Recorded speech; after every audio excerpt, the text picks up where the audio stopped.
Saysayang desisyon na naganap matapos sa porbahan ng Korte Suprema ang pag-upo ni Vice President Sara Duterte bilang Pangulo ng Pilipinas. Ito ay kasunod ng masusing imbestigasyon at paglabas ng mga ebidensya laban kay Pangulong Kuting Jr. na nahaharap sa mga kasong pagnanakaw ng pondo ng bayan. Ayon sa mga ulat, umabot sa bilyon-bilyong piso ang umani nawala dahil sa katiwalian sa ilalim ng kanyang administrasyon. Sa kabila ng mga aligasyon, baring itinanggi ng kampo ni Kuting ang mga paratang, subalit hindi ito naging sapat upang pigilan ng pagsulong ng hustisya. Ngayon kay VP Sara, ang kanyang pag-upo bilang Pangulo ay simbolo ng muling pagbibigay ng tiwala na sa pamahalaan.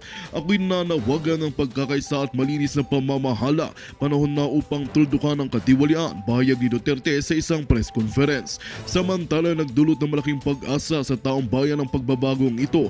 Marami ang umaasa na magdadala si VP Sara Duterte ng mas transparent at makataraong pamumuno. Habang hinihintay ang opisyal na panunumpa, patuloy naman ang imbestigasyon laban kay Kuting at sa iba pang sangkot sa katiwalian upang masigurong mananagot ang lahat sa ilalim ng batas. At yan nga ang balitang ating aabangan ngayong araw. Para sa mas marami pang makabuluhang balita at napapanahong impormasyon, huwag kalimutang mag-subscribe sa Pinas Balita. Sama-sama nating subaybayan ang mga susunod na issue at maging bahagi ng pagbabago sa ating bayan.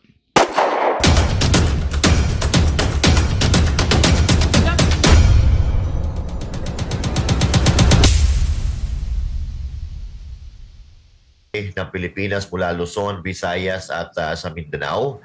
At yun, kailangan pong malaman ng buong mundo dahil alam natin na pag nalaman ito ng buong mundo ay ito po ay pag-uusapan, ito po ay bibigyan ng pansin even the international community at lalo-lalo na ng mga kababayan natin sa iba't ibang panig ng mundo. Dahil sa tingin natin, sa tingin ko sa panahon ni Bongbong Marcos Jr. or sa administrasyon ni Bongbong Marcos Jr. ay talagang sinasala po nila or pinipili lang po nila ang gusto nilang ipalabas sa mainstream media. At nagpapasalamat nga tayo dahil merong SMNI na kahit pilit na pinapabagsak ay patuloy na bumabangon at paulit-ulit na nagkukwento at ibinubunyag ang tunay na nangyayari sa ating lipunan na hindi nakagandahan compare noong mga nakaraang taon. Dahil ngayon, malinaw na malinaw sa ating nakikita, lalo-lalo na dito sa KOJC, na ang batas ngayon ay pinapatakbo ng mga bangag at wala ng pakundangan at walang pakialam kung sino ang kanilang masaktan, kung sino ang kanilang masagasaan. Basta magawa lamang nila ang kanilang gustong gawin at kanilang hinahangad kahit ito pa ay magdulot ng karahasan, sakitan at pagkawala ng hindi pagsunod sa batas ng Pilipinas. Back to you, mga partner. Ayun, magandang punto. Brother Paulo, ang binanggit, Miss Cherry, ni Master Judea, the international community must be informed. The international media must not rely on corporate media na kontrolado ng grupo ni Marcos at ng kanyang pinsan na si Romualdez at ng asawa niya. Because everything about their atrocities and kung si Attorney Panilo pa, monstrosity of human rights violations na ginagawa sa Kingdom of Jesus Christ sa Davao City ay pinagtatakpan at tinitwist. Ipapasa kita, Brother Paulo, Master Judea, kay Miss Cherry dito sa mahalagang talakayan kung bakit kailangang isang bulat sa buong daigdig. The reason why we are having Brother Paulo Calzo as an international correspondent ng SMNI today sa interview na ito. Ms. Cherry, your interaction sa ating dalawang kapartner na resource persons. Ayan, magandang umaga muli sa inyong dalawa. Si Master Judea, yung napapalapit na natin, bukas na yung schedule ng ating yung ocular inspection ng ating Senado at saka yung ating isasagawang public hearing. Ano yung ine-expect po nating mangyayari bukas? And Master Judea, before you answer, please, Ms. Cherry, same question. Hingan din natin ng expectation. Sila, Brother Paulo at ang International Filipino Community. Yes, hingirin po kami sa inyo, Brother Paulo, dyan sa Amerika. Ako po muna, no? Ay, sige po. Okay. Alright, so Regarding po dito sa nalalapit na ocular inspection at maging dito sa nalalapit na hearing dito sa nagagawin, dito sa Davao, inaabangan po natin yan. Napaka-importante po nito. Napaka-importante rin po nitong hearing na to, lalo-lalo na yung ocular inspection na gagawin ng ating mga senators. No? Kasi dito po sa loob ng KOJC compound, hindi na po kami makagalaw ng maayos. At mayroon po mga lugar dito na restricted at hindi po pinapapasok even yung mga workers or members ng KOJC. Dahil kinukordonan po ito ng mga kapulisan at alam naman po natin na pag may kordon, yan po ay police line, hindi po tayo pwede pumasok dyan. At pag tayo ay pumasok, pwede tayong arestuin, pwede tayong ikulong. At ang mga lugar po na yan ay ito pong cathedral, hanggang sa ngayon po ay binabakuran pa rin po nila.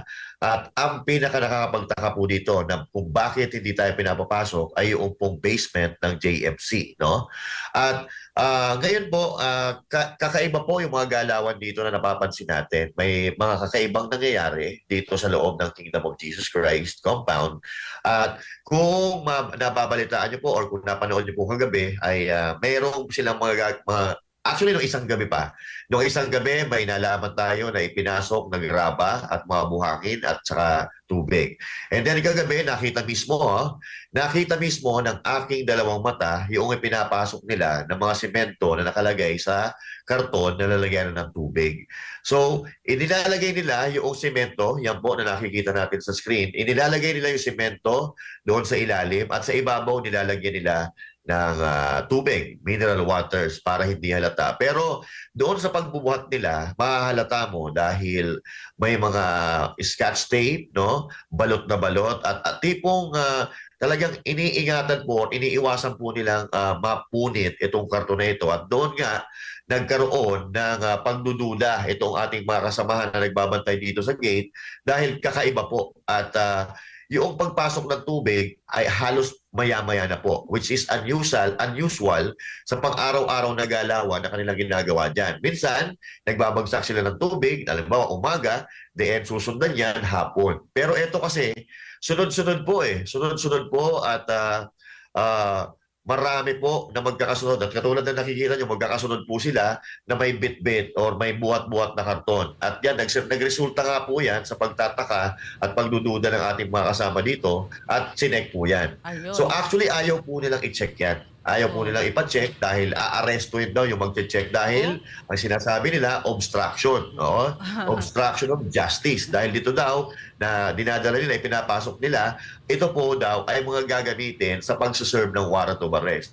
And I don't know kung bakit ganito nakatanga ang ating mga pulisan, kung bakit sumusunod sila sa mga utos ni General Torre na alam nila na maling-mali. At ang pagkakaintindi natin dito, kung sino ang mga nagbubuhat dito, alam nila ang mga laman ng mga karton na yan. So bakit sila pumapayag na utuin sila ng mga amo nila na gumawa ng hindi maganda at hindi naaayon sa batas ng mga hakbang katulad itong ginagawa nila. Dahil ito, mga kapatid, ay nag-ugat ito doon sa challenge ni General Torre na patunayan daw ni General Torion tuloy. Challenge ito ni General Torre na patunayan daw ni Atty. Torion yung sinasabi niya na may hukay daw sa ilalim ng sa basement na yan. At noong isang araw, mga kapatid, kasama ng mga local media dito, ABS-CBN, GMA7, News 5, nagpunta po kami dyan, kasama ng mga media na yon.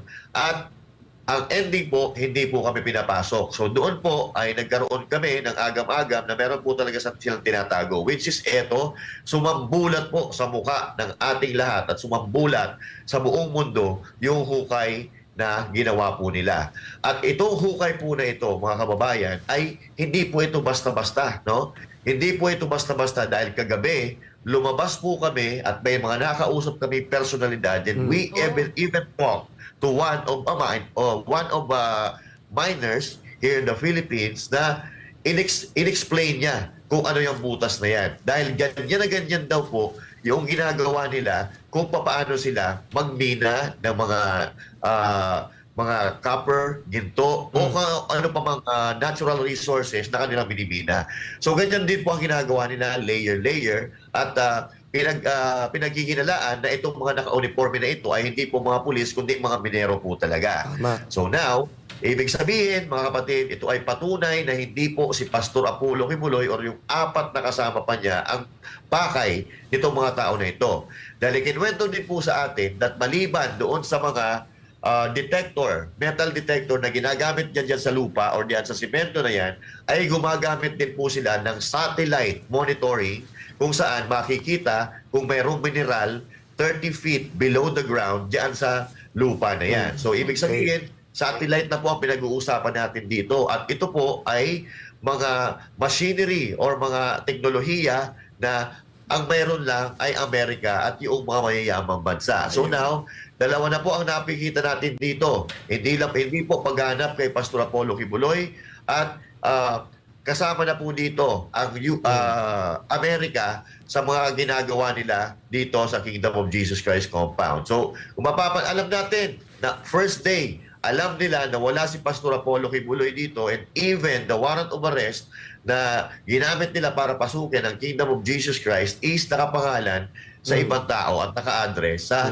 ibang lugar. So doon pa lang, alam na natin, mag-iisip ka na kung ano ang ginagawa nila. And even doon sa pagpasok nila, katakataka dahil nagkakaroon ng negotiation sa harap, pero doon sa likod, mayroon po palang gumigiba ng mga bakod. So, wala po talaga sila sa hulog. I mean, wala po sila talaga proper guidelines or proper na sinusunod, kundi makuha ata yung sinasabing kayamanan na nakabaon daw dito sa ilalim ng compound ng Kingdom of Jesus Christ. So hindi po paghanap kay Pastor Apollo Kibuloy at itong pagsisearch daw di umano dito sa mga kwarto-kwarto o sa mga building ay ginagawa lang po nila na panglito doon sa mga tao para yung atensyon ng mga tao ay mapunta doon sa mga nag-iikot-ikot na kung tutuusin ay wala naman pong silang mapapakinabangan dahil alam nila na wala naman talaga si Pastor Apollo Kibuloy dito. Grabe. Ayun. Master Judea, punta muna tayo kay Brother Paulo. Partner Paulo, alam natin na itong ating mga kababayan dyan sa Amerika ay napaka-aktibong sumusubaybay, updated sila sa mga nangyayari dito sa KOJC compound. Ano yung inaasahan ng ating mga kababayan sa mangyayaring public hearing at ocular inspection? Sis, alam naman ng ating mga kababayan dyan sa Amerika na punong-puno ng kasinungalingan itong pinagsasabi ng kasalukuyang administrasyon mula sa kaitaasan hanggang kay Torre. Yes, dito sa amin, sinusubaybayan talaga namin ang what is happening there.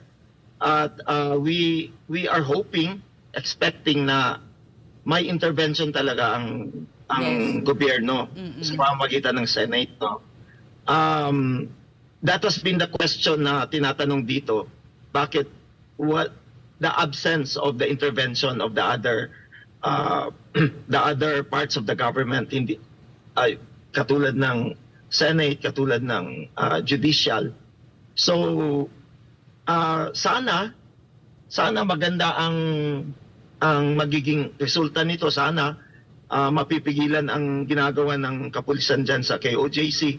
You know, alam mo naman, Sister Cherry, since classmate tayo sa Bible School. Mag-classmate kayo, ha? Almost 30 years ago.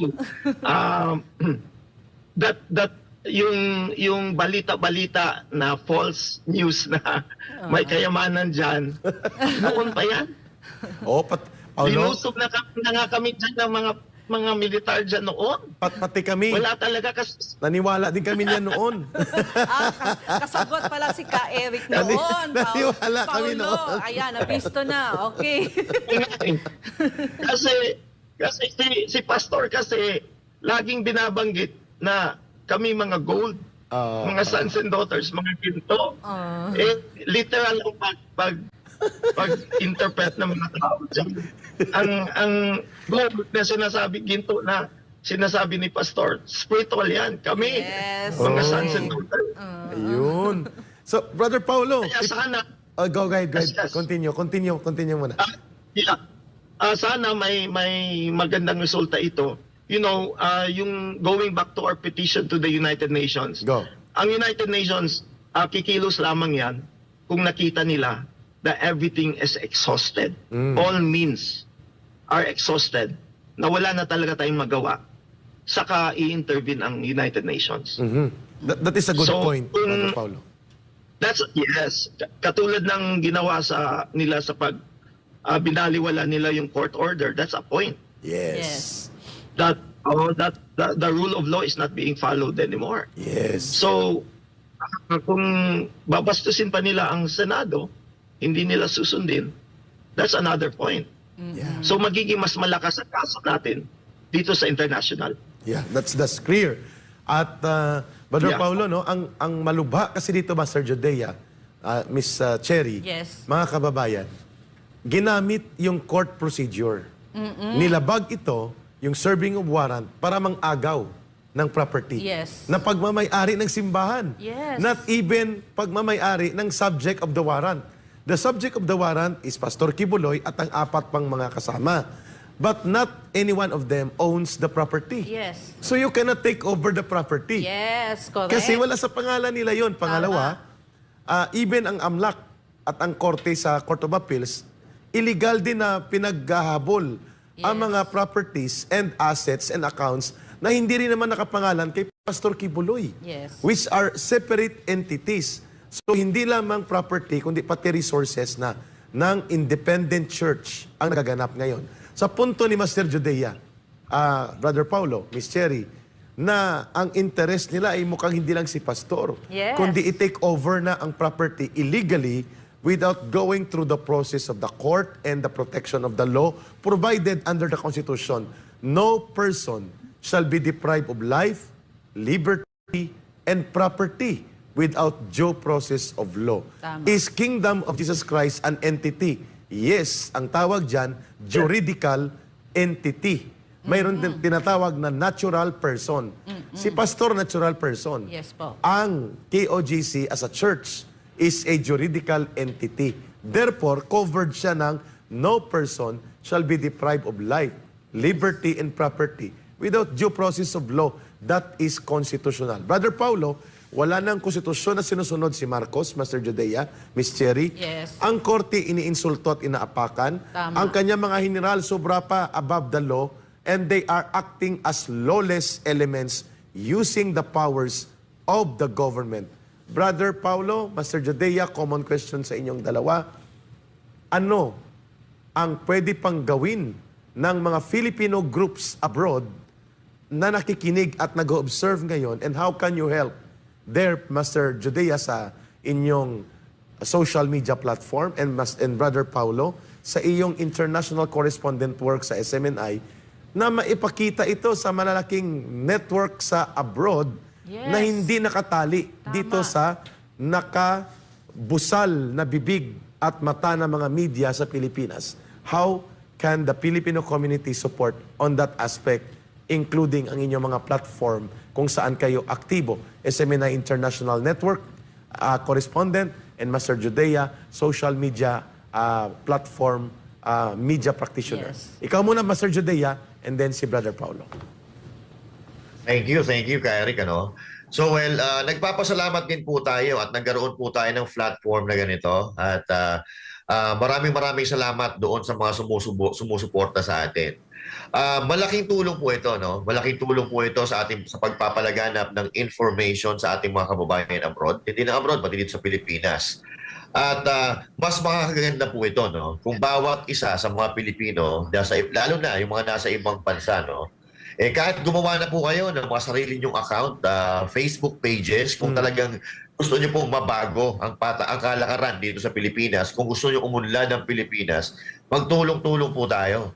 Magtulong-tulong po tayo na palaganapin ang tunay na estado ng Pilipinas para malaman ng buong mundo na may hindi magandang nangyayari dito. Katulad po ngayon, no? Bara-bara na po ang ginagawa nila. Wala na po silang iniisip na batas. Kaya nga ito napakaganda ng pagpasok ng Senado dito sa eksena para kahit papaano ay malaman ng taong bayan kung may mali ba dito sa ginagawa or kung tama ba ang ginagawa nila para sila mismo na mga nasa gobyerno or bahagi ng gobyerno ang makapagpaliwanag. Dahil aminin man natin sa hindi, sa mga puntong ito, mayroon pa rin tayong mga kababayan na nabubulagan, okay? Mga blinded dahil sa pinapalabas ng mainstream media. At yung iba dyan, hindi naman mahilig sa mga gadgets, hindi mahilig sa cellphone. So nagtsatsaga pa rin sila sa mga traditional sa television at sa radyo. So yung mga yon, hindi po sila informed sa tunay na nangyayari. So now, ang gawin po natin, even siguro, no, yung mga local media, yung mga international community, gawa po kayo ng mga Facebook pages, YouTube account, and ibinibigay po namin, kaming Banateros, on behalf of Banateros, ipinibigay po namin ang video namin, kunin ninyo, i-cut ninyo, i-upload ninyo sa mga channels or pages ninyo. Wala pong problema, hindi po kami magka-copyright. Dahil kami po Banateros, hindi lang po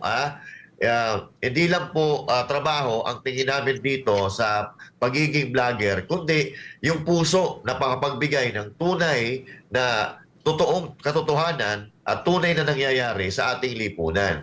At kung mapapansin niyo po, tayo po ay hindi lamang nagsasalita dahil gusto natin magsalita, kundi pumupuna tayo doon sa mga bagay na napapansin natin na hindi na tama.